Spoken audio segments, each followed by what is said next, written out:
Bigan, palyado itong makina. Napalit tayo ng fuel filter. Saka ito, sira itong primary pumping niya, bumubulwak.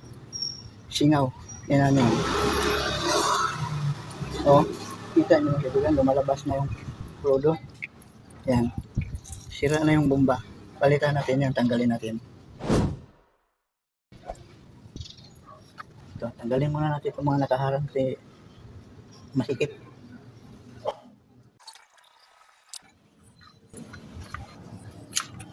For HF1 ito mga kaibigan, matay-matay ang makina.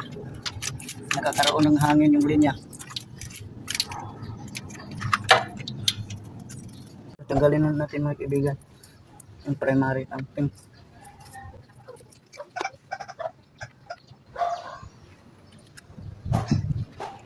Tanggalin natin yung fuel filter. Matagal na ito, mula na in-overhaul makina.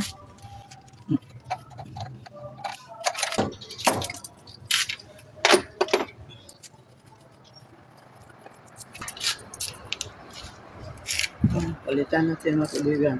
Mamaga na yung element nito sa loob kaya matay-matay natin. Ito mga kaibigan, palitan na natin yung bago. Ito yung bago. Ayan.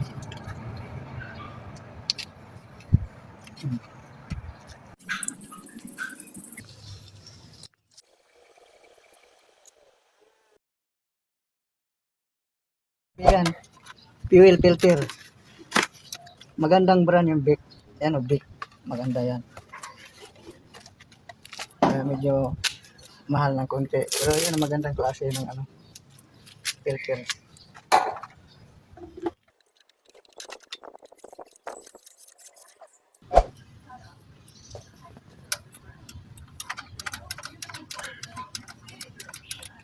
Yan, malabas na.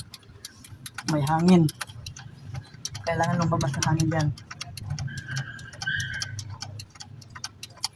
Dito mga kaibigan, ayan, hindi na siya bumubulwak. Dito lang yung luma, bumubulwak dito.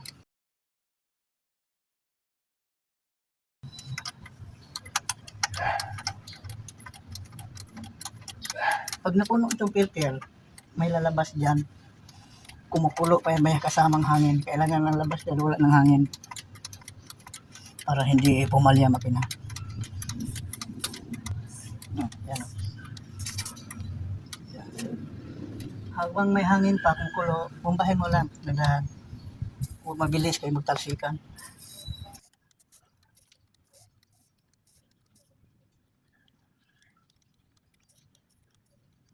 Tigil muna natin kasi bago ito, sisip-sip pa yan. Pag na punong-puno na yan, wala nang bula dito.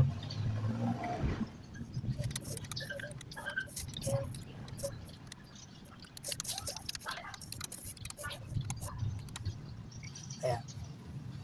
Kailangan yung filter lagi ang mauna mag-bleed. Tapos dito sa injection pump.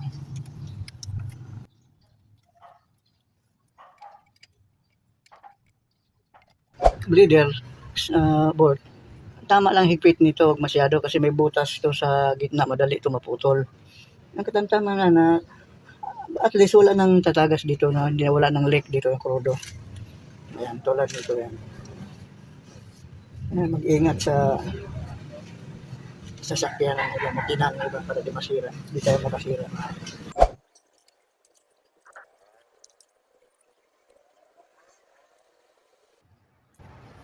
For HF1 ito mga kaibigan.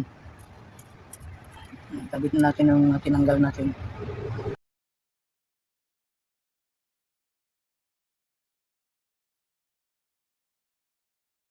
Ang fuel filter kaibigan, itong injection pump para maalis yung hangin doon sa loob. Buksan natin, may bleeder screw dito. Ito.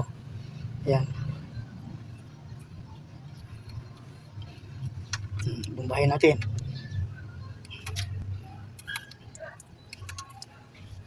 Ayan. Buo na yan. Wala nang mga bula-bula.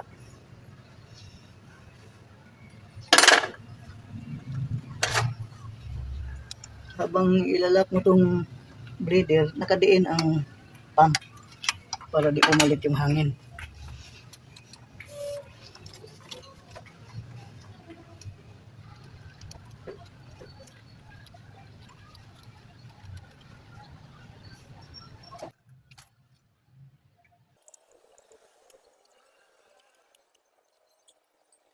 Itong kable na to, mga kaibigan, nakakonect ito doon sa shut-off valve. Nandyan sa may chassis nakakabit.